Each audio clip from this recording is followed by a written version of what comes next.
99%,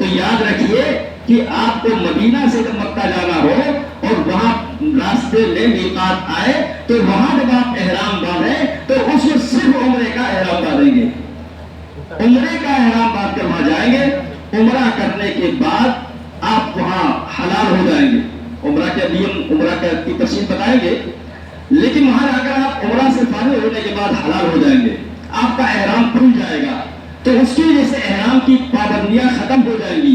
بیچ میں جو ایام وہاں گزریں گے وہ آپ پابندیوں سے محفوظ ہوں گے، احرام کی پابندیاں نہیں رہیں گی. جب حج کے ایام پھر سے شروع ہوں گے تو پھر آپ کو حج کا احرام باندھنا ہوگا. اس وقت خالی حج کی نیت سے احرام باندھیں گے، اور پھر وہ 5 دن جو حج کے ہوتے ہیں ان ایام میں آپ کو حج کی پابندیاں وہ احرام کی پابندیاں کرنی پڑیں گی. تو اس لیے اس کا آپ خیال رکھیں کہ وہاں پہنچ کر کے مدینہ طیبہ سے جب وہاں تشریف لے جانا ہو میقات پر صرف عمرے کا احرام باندھیں، حج کی نیت نہ کریں گے، ورنہ آپ جانا ہے، آپ کا کام جانا ہے، آپ کو اپنے حساب سے چلنا ہے، اس کو پورا کرنا پڑے گا. یہ نہیں ہوگا کہ آپ 2 کی نیت کرنی اور وہاں جا کر کے توڑ کر کے 1 کریں، ایسا نہیں کریں گے. آپ کو پابندی برقرار رکھنی ہوگی اور اس کو آپ نبھانا ضروری ہوگا.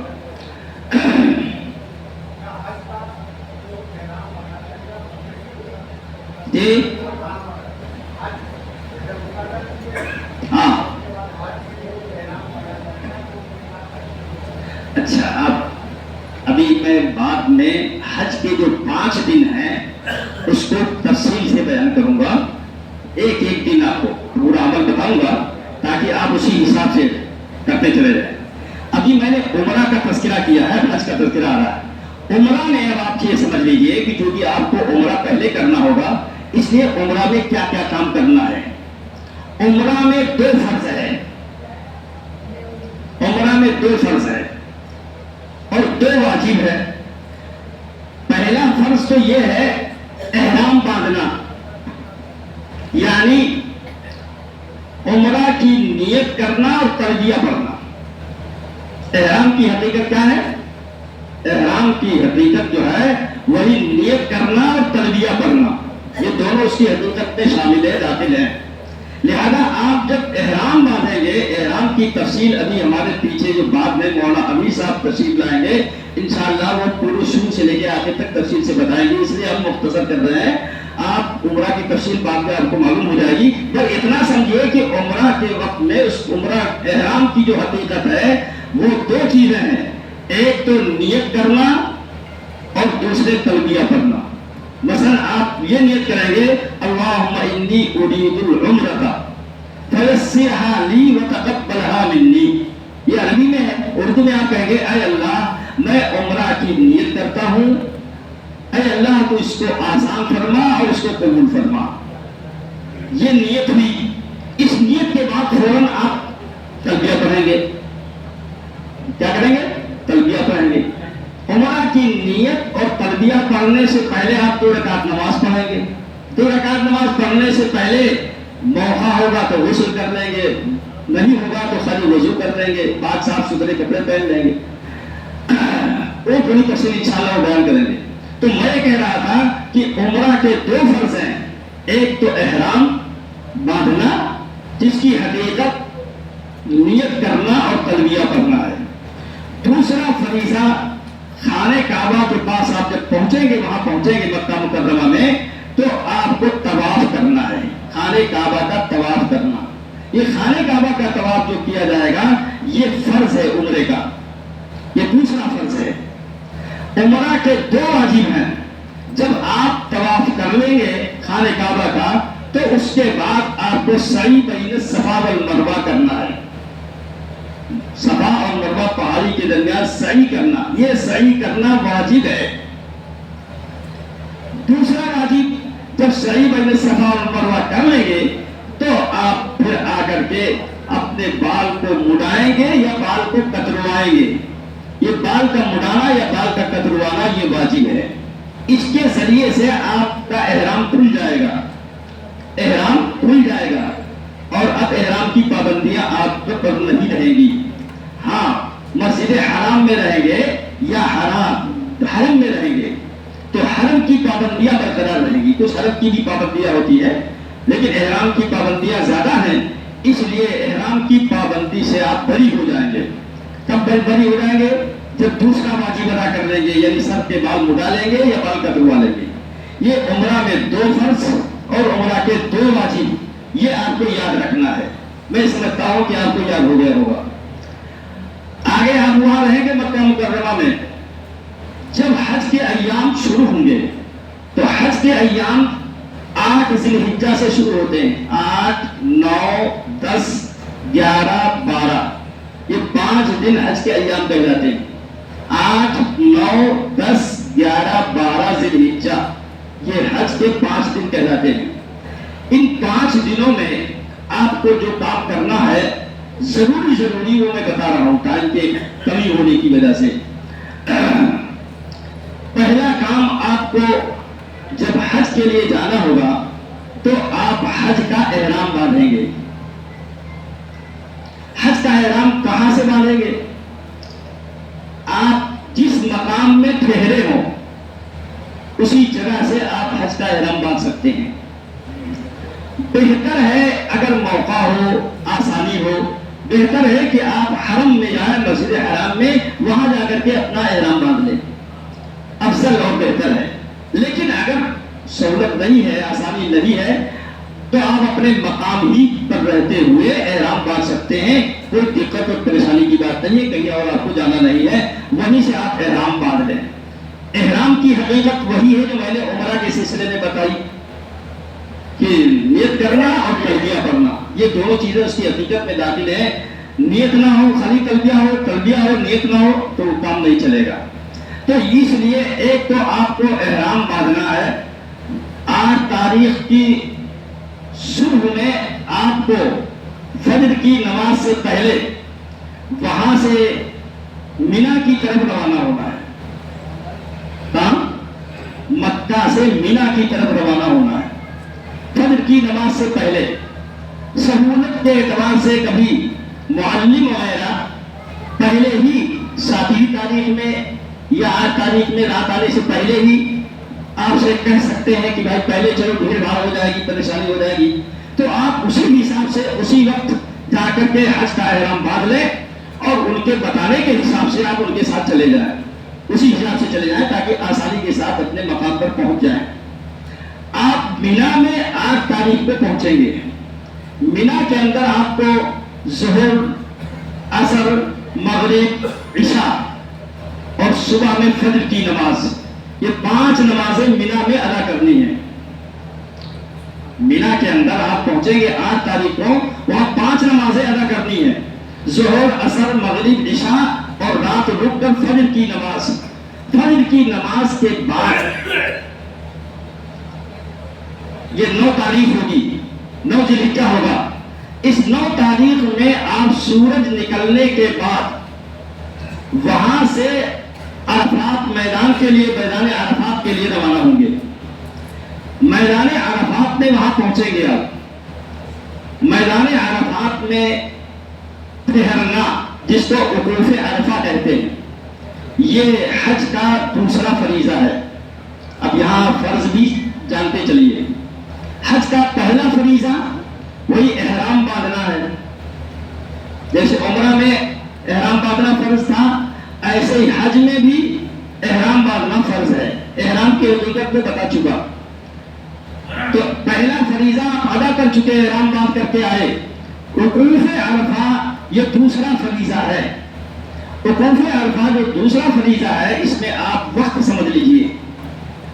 وقت تو آپ کو جو ملے گا وہ آپ جائیں گے 9 تاریخ کو میدان عرفات میں، لیکن کبھی بھیڑ بھاڑ کی وجہ سے، اکیلے جانے کی وجہ سے آدمی بھٹک جاتا ہے، دیر میں پہنچتا ہے۔ تو یہ بات سمجھ لیجئے کہ وقوف عرفہ کا جو ٹائم ہے وہ 9 تاریخ کے زوال سے لے کر بعد میں جو رات آئے گی جہاں مزدلفہ کو جانا ہے، یہ آنے والی رات کی صبح صادق تک وقوف عرفہ کا ٹائم ہے۔ حالانکہ عام طور پر آپ میدان عرفات میں جائیں گے، پہنچیں گے، زور سے پہلے پہنچ جائیں یا زور کے بعد پہنچیں، جیسے بھی ہوگا آپ کے لیے موقع، اپنے گاڑی گھوڑا کے حساب سے عام طور پر پہلے پہنچ جاتے ہیں. تو وہاں پہنچنے کے بعد رکیں گے، شام تک رکیں گے. مغرب کی نماز سے پہلے سورج کے غروب ہونے کے بعد، سورج کے غروب ہونے کے بعد مغرب سے پہلے آپ کو میدان عرفات سے نکل کر مزدلفہ کی طرف جانا ہوگا. کہاں؟ مزدلفہ کی طرف. لیکن آپ جب وہاں ٹائم سے پہنچ جائیں گے تب اگر کوئی شخص ایسا ہے کہ وہ نہیں پہنچ پایا، کسی وجہ سے کوئی پریشانی کھڑی ہو گئی، بیمار ہو گیا، ہاسپٹل جانا پڑ گیا، کوئی دقت ہو سکتی ہے، اگر وہ 9 تاریخ کا دن گزر گیا، رات میں بھی صبح صادق سے پہلے بھی میدان عرفات میں پہنچ گیا، تھوڑی دیر کے لیے وقوف ہو گیا، ٹھہرنا ہو گیا، تو اس کو یہ فریضہ مل گیا، اس کا یہ فرض ادا ہو جائے گا. اور اگر صبح صادق ہو گئی اس کے بعد جاتا ہے تو اس کا وہ فرض چھوٹ جائے گا. اور اگر وقوف عرفہ نہ ہو تو حج ہی نہیں ہوگا، وقوف عرفہ نہ ہو تو حج ہی نہیں ہوگا. اس لیے کہ حج کے جو فرائض ہیں، 3 فرض ذکر کیے جاتے ہیں، ان میں وقوف عرفہ سب سے اصل ہے، مین وہی ہے. تو وقوف عرفہ دن ہی میں کرنا ہے، پہنچنا ہے. لیکن ہم نے تو گنجائش کے طور پر بتا دیا کہ اگر کوئی شخص نہیں پہنچ سکا اور کسی پریشانی میں مبتلا ہونے کی وجہ سے اگر فجر صادق سے پہلے بھی وہاں گیا، تھوڑی دیر کے لیے وقوف ہوا اور پھر مزدلفہ چلا گیا، تو پھر اس صورت میں اس کا حج ادا ہوگا، اس کا یہ فریضہ ادا ہو جائے گا. دوسری بات، میدان عرفات میں آپ جب پہنچیں گے تو وہاں ظہر اور عصر کی نماز اگر امیر الحاج ہو یا جو وہاں امام متعین ہوتا ہے، مسجد نبوی میں اگر وہ نماز پڑھا رہا ہے تو وہاں وہ جمع بین الصلاتین کرے گا. جمع بین الصلاتین کا مطلب 2 نمازوں کو اکٹھا پڑھے گا، ظہر اور عصر کو. ظہر ہی کے وقت میں عصر کی نماز بھی وہ پڑھائیں گے امام صاحب، ظہر ہی کے وقت میں عصر کی نماز کو بھی پڑھائیں گے. اگر آپ وہاں پہنچیں اور مسجد نبوی میں پہنچ جائیں، ظہر کے وقت میں پہنچیں، امیر الحاج نماز پڑھا رہا ہو اور وہ جمع کر رہا ہو تو آپ بھی جمع کریں گے، آپ بھی جمع کریں گے. لیکن اگر آپ وہاں مسجد میں نہیں پہنچے یا جماعت کی نماز جو مسجد میں ہو رہی ہے اس میں شریک نہیں ہوئے، آپ اپنے خیمے میں پہنچے اور خیمے میں آپ نماز پڑھ رہے ہیں، تو اس خیمے میں آپ چاہے تنہا پڑھیں اور چاہے جماعت کے ساتھ پڑھیں، دونوں صورتوں میں آپ دونوں نمازوں کو جمع نہیں کریں گے، بلکہ ہر نماز کو علیحدہ پڑھیں گے اور اپنے اپنے ٹائم سے پڑھیں گے. ظہر کی نماز کو ظہر کے وقت میں، عصر کی نماز کو عصر کے وقت میں پڑھیں گے. جمع بین الصلاتین یہاں اکیلے پڑھنے کی صورت میں یا جماعت کرنے کی صورت میں خیمے کے اندر مسجد سے ہٹ کر، مسجد کی جماعت سے ہٹ کر جب بھی آپ پڑھیں گے تو جمع نہیں کریں گے، 2 نمازوں کو اکٹھا نہیں پڑھیں گے، ہر نماز کو تنہا الگ ان کے اوقات میں پڑھیں گے. ظہر کو ظہر کے وقت میں، عصر کو عصر کے وقت میں پڑھیں گے. اتنی بات تو سمجھ میں آ گئی کہ نہیں آئی؟ لیکن اگر آپ وہاں میدان عرفات میں پہنچ کر مسجد نبوی میں پہنچتے ہیں اور وہاں کا جو امام متعین ہے وہ دونوں نمازوں کو جمع کر رہا ہو تو آپ بھی دونوں نمازوں کو جمع کریں گے. وہاں ایک اذان ہوگی اور 2 اقامت ہوگی. ظہر کی نماز اس کے لیے اقامت، اذان اور اقامت، اور عصر کی نماز کے لیے اذان نہیں ہوگی، خالی اقامت ہوگی. اور اس طرح دونوں اس کے پیچھے پڑھیں گے. ظہر کی نیت ظہر اور عصر کی نیت عصر کریں گے، لیکن وقت وہی رہے گا کہ ظہر کے وقت میں دونوں نمازیں پڑھی جائیں گی. جب آپ جمع کرنے کا موقع ہو تب، اور اگر جمع کرنے کا موقع نہیں ہے تو پھر آپ اپنے خیمے میں جب پڑھیں گے تو چاہے جماعت سے پڑھیں چاہے تنہا پڑھیں، الگ نماز پڑھیں گے، ان کے اوقات میں پڑھیں گے. پوری نماز پڑھیں گے یا قصر پڑھیں گے؟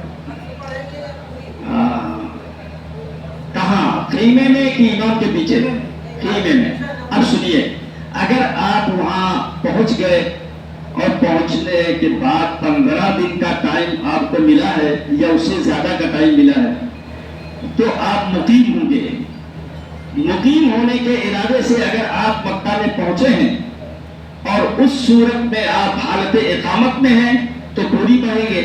اگر حالت اقامت میں نہیں ہے، سفر میں ہے، تو قصر کریں گے. کیا بولے گا؟ کچھ کہنا ہے؟ اگر کچھ کہنا ہو تو بتا دیجیے گا. نہیں، جیسے اگر کہیں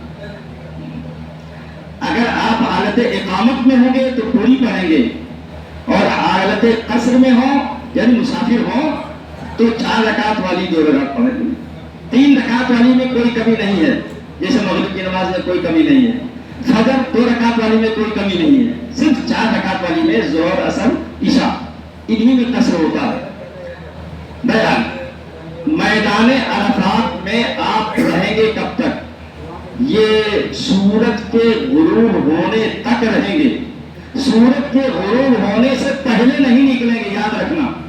سورج کے غروب ہونے سے پہلے وہاں سے نہیں نکلیں گے، بلکہ سورج کے غروب ہونے کے بعد وہاں سے نکلیں گے.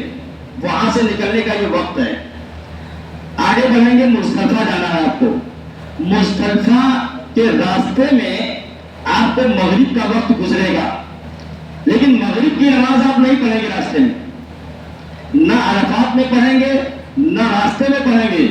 آپ مزدلفہ پہنچ جائیں گے. پہلے پہنچیں گے تب بھی انتظار کریں گے، اور اگر دیر میں پہنچتے ہیں، عشاء کی نماز کے وقت میں پہنچتے ہیں، تو آپ کو وہاں عشاء کے وقت میں 2 نمازوں کو جمع کرنا ہے. عشاء کے وقت میں یاد رکھنا. مغرب کے وقت میں پہلے پہنچ جائیں گے تو بھی نہیں پڑھیں گے. عشاء کا وقت جب ہو جائے گا تو عشاء کے وقت میں 2 نمازوں کو جمع کرنا ہے، اور یہ واجب ہے. آپ وہاں کے امام کے پیچھے پڑھیں نماز، یا اپنی جماعت کریں یا تنہا پڑھیں. تینوں صورتوں میں جمع بین الصلاتین کرنا مزدلفہ کے اندر واجب ہے. بات سمجھ لیجیے پوری. امام وہاں امام کے پیچھے پڑھیں، اپنے امام کے پیچھے پڑھیں، اپنی ایک جماعت بنا لیں، یا اپنا تنہا نماز پڑھیں، اپنی تنہا نماز پڑھیں. تینوں صورتوں میں جمع بین الصلاتین یعنی مغرب اور عشاء کو جمع کرنا ہے عشاء کے وقت میں. مغرب کے وقت میں نہیں، عشاء کے وقت میں. یہ بات یاد رکھنا. کیسے پڑھیں گے؟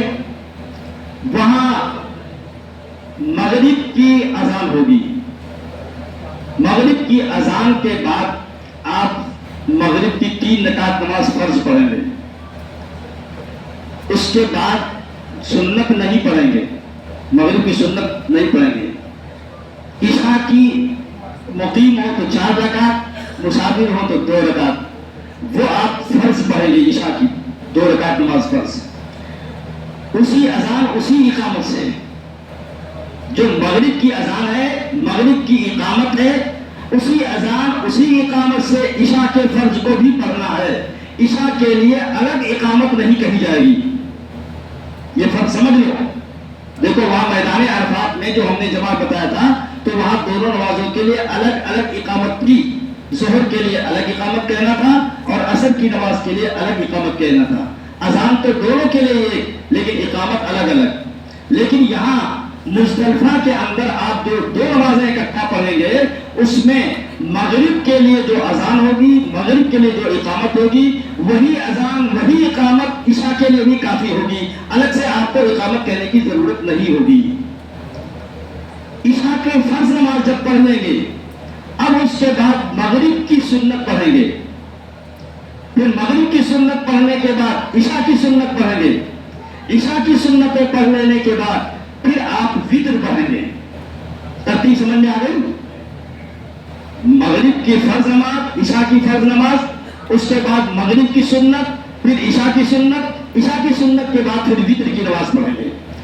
یہ آپ وہاں پر رات میں قیام کریں گے. وہاں ٹھہرنا، رات میں قیام کرنا سنت ہے.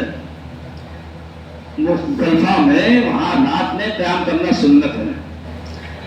مزدلفہ واجب ہے. مزدلفہ میں ٹھہرنا کیا ہے؟ واجب ہے. لیکن اس کا وقت سمجھ لیجیے. وقت کیا ہے؟ اس کا وقت فجر صادق سے طلوع ہونے کے بعد، فجر صادق طلوع ہونے کے بعد، سورج کے طلوع ہونے سے پہلے درمیان میں جو وقت ہے اس میں ٹھہرنا یہ وقوف مزدلفہ ہے. اگر کوئی شخص مزدلفہ رات بھر ٹھہرا رہا اور فجر صادق سے پہلے وہاں سے نکل گیا چلا گیا مینا کی طرف, تو وہ جو رات بھر ٹھہرا رہا اس کا کوئی اعتبار نہیں, اس سے واجب نہیں ادا ہوگا. وقوف مزدلفہ جو واجب ہے یہ اسی وقت ادا ہوگا جب کہ وہ فجر صادق کے بعد کچھ دیر ٹھہرا ہو اور کچھ دیر ٹھہر کر کے پھر کہیں گیا ہو. فجر صادق اور سورج کے طلوع ہونے کے درمیان میں یہ اس کا وقت ہے. اس وقت میں ٹھہرنا تھوڑی دیر کے لیے وقوف مزدلفہ کہا جائے گا, تبھی آ کر کے واجب ادا ہوگا. اگر پہلے نکل جاتا ہے تو اس کا واجب چھوٹ جائے گا, ترک واجب کی وجہ سے اس کو دم دینا پڑے گا. مزدلفہ میں آپ وقوف مزدلفہ فجر صادق کی بات کر لیں گے, فجر کی نماز پڑھیں گے.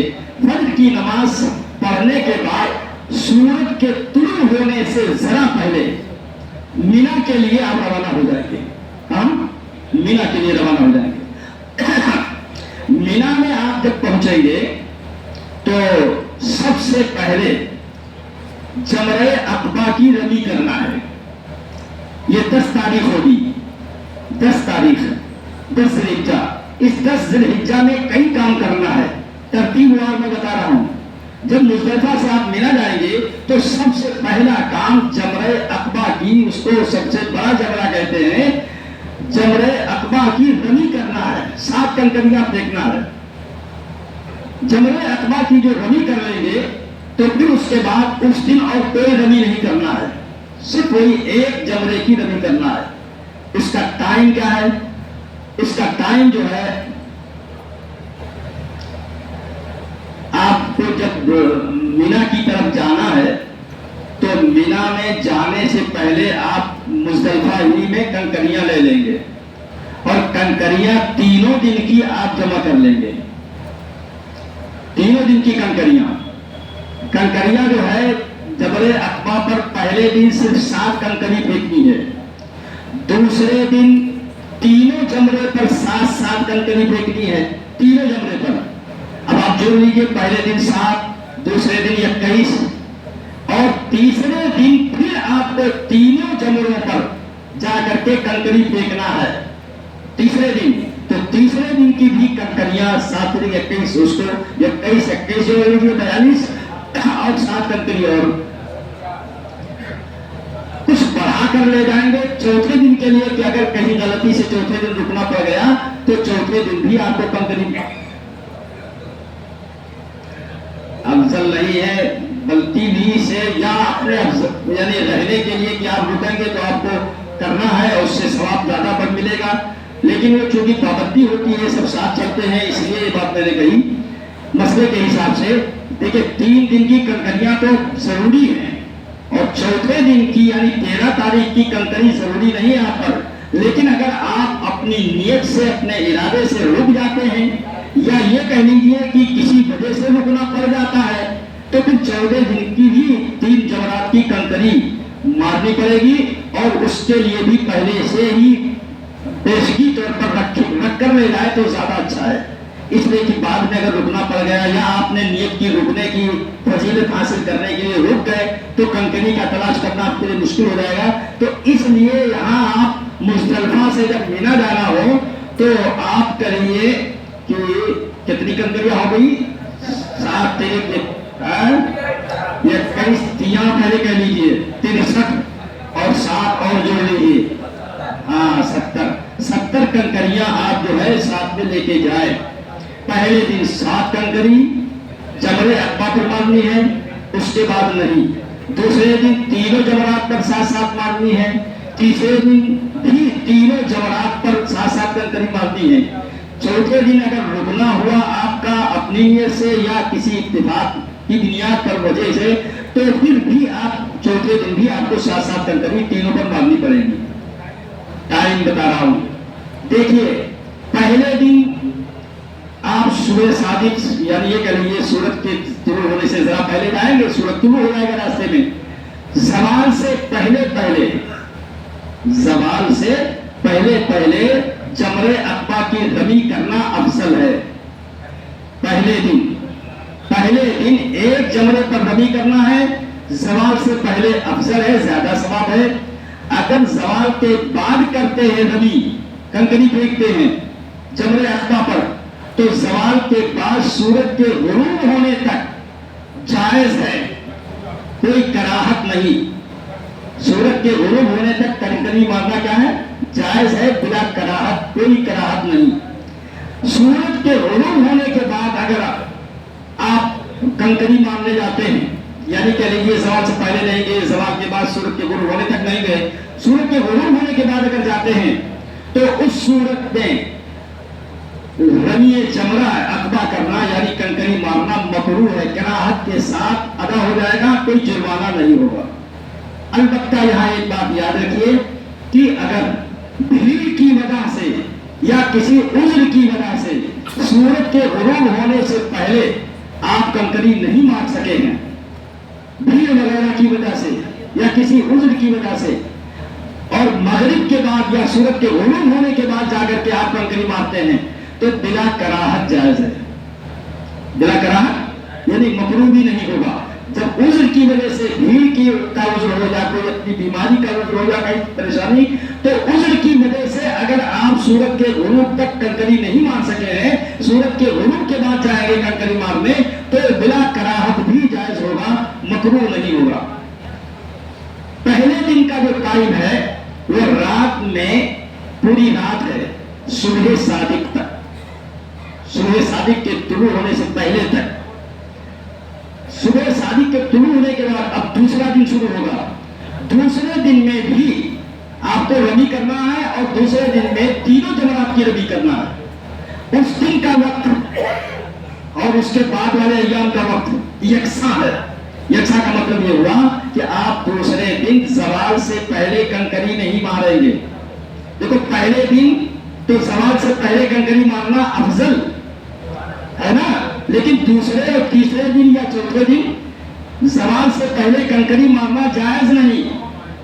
اگر آپ نے جا کر کے مار دیا تو اس کا اعتبار نہیں ہوگا۔ زوال کے بعد آپ کو کنکری جا کر کے مارنا ہے، سورج کے غروب تک بلا کراہت جائز ہے۔ سورج کے غروب کے بعد اس دن دوسرے اور تیسرے دن یا کہہ لیجیے چوتھے دن، سورج کے غروب کے بعد کہہ لیجیے کہ اگر کنکری مارتے ہیں تو مکروہ ہے۔ لیکن وہاں بھی یہی بات ہے کہ اگر بھیڑ کی وجہ سے نہیں آپ مار سکے دن کے اندر سورج کے غروب سے پہلے تو اس کے بعد اگر آپ جاتے ہیں بھیڑ کی سے بچنے کے لیے یا کسی عذر کی وجہ سے بعد میں جانا پڑ رہا ہے مغرب کے بعد، تو بلا کراہت جائز ہے۔